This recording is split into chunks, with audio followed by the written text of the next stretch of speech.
барои сафед кардани дандон ё барои табобат кардани хунукиҳои дандон ё дандонҳои каҷро рост кардан ва ё барои кандани дандон ба рақамҳои рӯи экран муроҷиат намоед. духтури дандон дар Федератсияи Россия шаҳри Москва бо нархи арзон ва таҷрибаи баланд. ассалому алайкум ба ҳама тамошобинони барномаҳои канали Юрист TJ.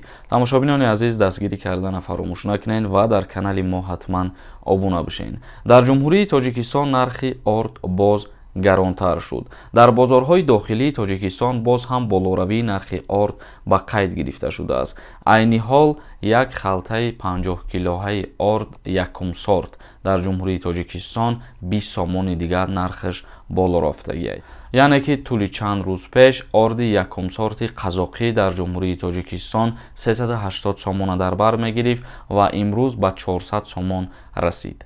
қайд кардан мумкин аст ки дар ҷумҳурии Тоҷикистон болоравии нархҳои маҳсулот таҳти назорати давлат мебошад ва назорат мекунад ки нархҳо қимат фурӯхта нашаванду чӣ қадаре ки боша кӯшиш ба харҷ кунанд нархи озуқаворӣ дар бозорҳо арзонтар карда шаванд.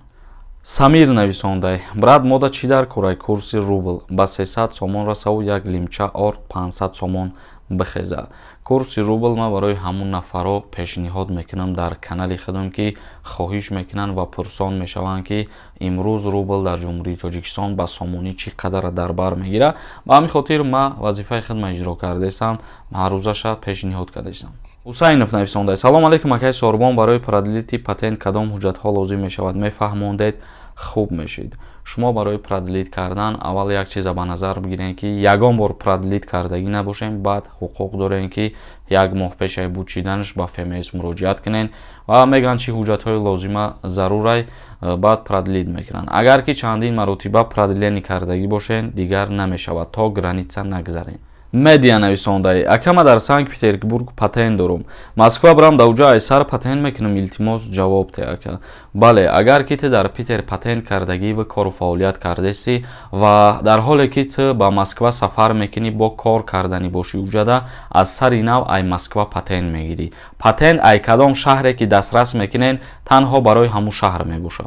лил эми нависондай: гап надорум акай Сорбон, мо ай ғариби хита доим тамошо мекунем, фақат ба пеш. азо раҳмати калон бародари азиз ва морам кӯшиш мекунем ки хабарҳои зарурӣ ва лозимара сари вақт ба шумо пешниҳод кунем. Саидов нависондай: салом алейкум бародар, ман ҳамаи барномаота тамошо мекунам. як савол додум, ҷавоб надодӣ. аллоҳ нигаҳбонат боша дар хизматӣ. азо раҳмати калон бародари азиз ва узри зиёд касое ки ба саволошон ҷавоб намегиранд. инамҷа номи инстаграми хидма. инстаграм бидроен обуна бишен ва суҳбат мекунем, барое ки бисёри вақтҳо саволот такрориянд. ай ҳамин сабаб ман намехонам баъзеи комментарияҳоро. муин нависондай: акама 20 июнда билети Россия дорум, 3 июлда 18 мешам, метавонам патент карда. дар ҳолате ки 18 сола шидӣ, баъд ҳуқуқ дорӣ ҳуҷҷатҳои хата барои гирифтани патент пешниҳод кунӣ. ман ба шумо ширкати шифофарморо тавсия медиҳам. доруҳо барои бефарзандон ва бемории простатит, доруҳо барои сангу намаки гурда ва фарбеҳ ё хароб кардани вазн ва барои зиёд кардани риш, инчунин ҳиҷома кардан бо нархи арзон. суроға, шаҳри Москва. ба рақамҳои рӯи экран дар тамос бошед. ширкати бародарони тоҷик дар хизмати мову шумо мебошад. ҳатман аз номи канали мо муроҷиат намоед. ремонт нависондай: ҳозир дар телевизор 166 нишон доданд. кида бовар кунем курса. мутобиқи маълумоти Бонки Миллии Ҷумҳурии Тоҷикистон курс чӣ қадаре ки ҳаст, ман ҳамура пешниҳод мекунам. як каси дигар нависондай: ака ҳами граница рави, ягон рӯз месӣ да ҳамун шаҳрда ё ки не.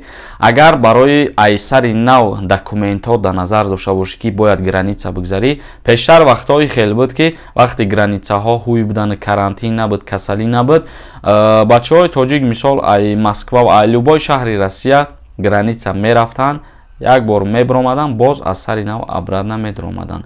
яъне ки дар уҷа шаб мондани шумо зарур нест. як каси дигар нависондай: ассалому алейкум акай Сорбон, ман 17 солаам, метавонем худам танҳо аз Кавказ ба Москва, аз Москва ба Тоҷикистон бирам бе давернус ба самолёт. агар давернус дар кор бошад, давернус ма Россия омада мешава ба ҳаму бурам. Агар ки срок дошта боша бародари азиз, бале метонӣ, не ки бедавернес мумкин нестай. Вақте ки 18 сола шидагӣ нестен, дар ҳамун таможни фурудгоҳ аз шумо давернес пурсон мешаванд.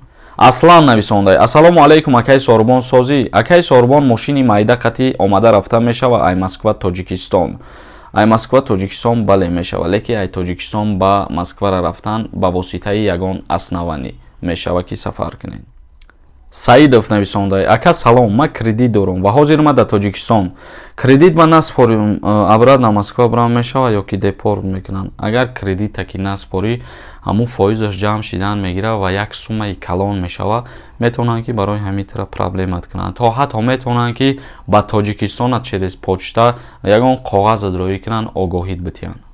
Муродов нависондай: салом алейкум акай Сорбон, соли 2023 95 меқапан аблава илтимос ҷавоб деҳ. Худо розӣ бошад то соли 2023 ра ки зинда бошем, баъд ҳамун вақта мегем ки кадом синни сол ба хизмат даъват мешава. Бурҳонов нависондай: салом акай Сорбон, ма билет гирифтам самолёт админи чид. Билет фурӯш миллати хидмон ваъда дод ки пулам мегардонам. ҳозир отказ карданд. Чикор кунем? Илтимос ҷавоб диҳед.